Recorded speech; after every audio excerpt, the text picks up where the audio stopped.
बोलो राजा रामचंद्र की जय हो। बीच सभा में श्री भरत जी कह रहे हैं कि शोक स्नेह है कि बाल सुभाएं।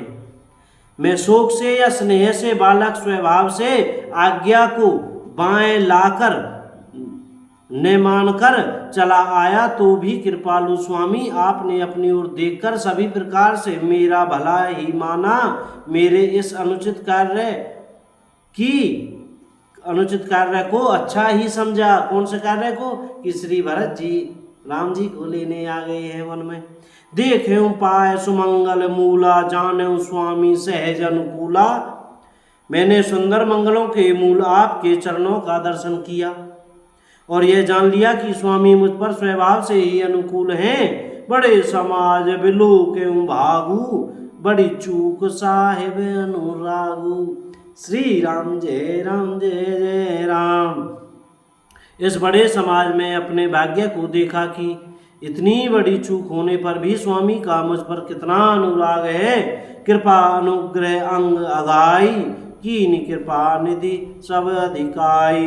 कृपा निधान ने मुझ पर सांगोपांग भरपेट कृपा और अनुग्रह सब अधिक ही किए हैं। अर्थात मैं जिसके जरा भी लायक नहीं था, उतनी अधिक सर्वांग पूर्ण कृपा आपने मुझ पर की है। हे गोसाई, आपने अपने शील स्वभाव और भलाई से मेरा दुलार रखा। नाथ निपट में कीनी ठड़ाई, स्वामी समाज सकोच बिहाई। हे नाथ, मैंने स्वामी और समाज के संकोच को छोड़कर विनय भरी जैसी रुचि हुई वैसी ही वाणी कहकर सर्वथा ठड़ाई की है। अभिनय विनय जथा रुचि बानी, क्षमी देवती आरती जानी। है देव, मेरे आर्त भाव आतुरता को जानकर आप क्षमा करेंगे। सुहृदय सुजान सुसाही बही, बहुत कह बड़ी खोरी। आयुष देव अब सबई सुधारी मोरी। श्री राम जय जय राम। सुहृदय बिना ही हेतु के हित करने वाले बुद्धिमान और श्रेष्ठ मालिक से बहुत कहना बड़ा अपराध है। इसलिए हे देव, अब मुझे आज्ञा दीजिए। आपने मेरी सभी बात सुधार दी। प्रभु पद पदम पराग दुहाई, सत्य सुकृत सुख सीम सुहाई। और प्रभु आपके चरण कमलों की रज जो सत्य सुकृत पुण्य और सुख की सुहावनी सीमा अवधि है, उसकी दुहाई करके मैं अपने हृदय कि जागते सोते और स्वप्न में भी बनी रहने वाली रुचि इच्छा कहता हूँ। सहज स्नेह स्वामी सेवकाई, स्वार्थ छल फल चारि विहाई। आज्ञा समने सुसाहेब सेवा, सुप्रसाद जन पावे देवा। श्री राम जय जय राम। यह रुचि है कपट स्वार्थ अर्थ धर्म काम मोक्ष चारों फलों को छोड़कर स्वाभाविक प्रेम से स्वामी की सेवा करना। और आज्ञा पालन के समान श्रेष्ठ स्वामी की और कोई सेवा नहीं है। हे देव, अब वही आज्ञा रूप प्रसाद सेवक को मिल जाए।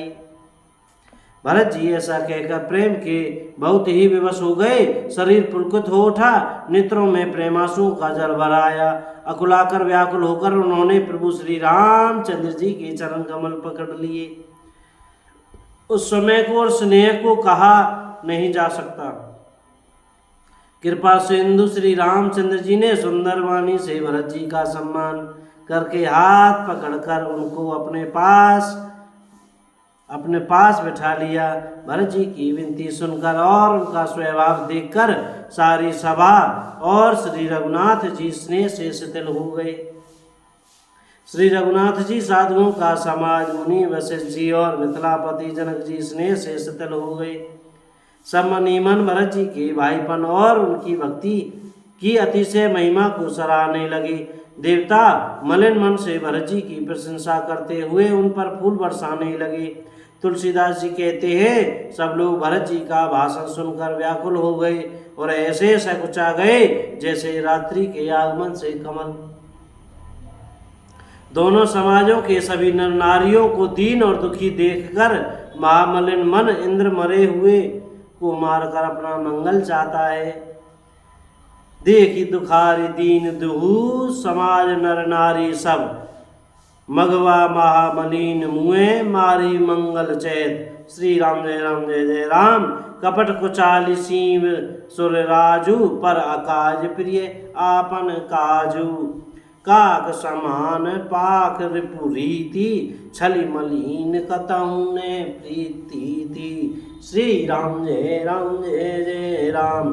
देवराज इंद्र कपट और कुचाल की सीमा है, उसे पराई हानि और अपना लाभ ही प्रिय है। इंद्र की रीति कौए के समान है, वे छली और मलिन मन है, उसका कहीं किसी पर विश्वास नहीं है। बोलो राजा रामचंद्र की जय हो। अयोध्या धाम की जय हो। वृंदावन धाम की जय हो। श्री राधे मोहन जी महाराज की जय हो। श्री चमेली वन धाम की जय हो। श्री हनुमान जी महाराज की जय हो। सीताराम जय राम जी की जय। बजरंगबली बाबा। भैया बोलने में, पढ़ने में, कहने में, सुनने में हमसे कोई गलती हो गई हो तो कृपया क्षमा करते रहिएगा।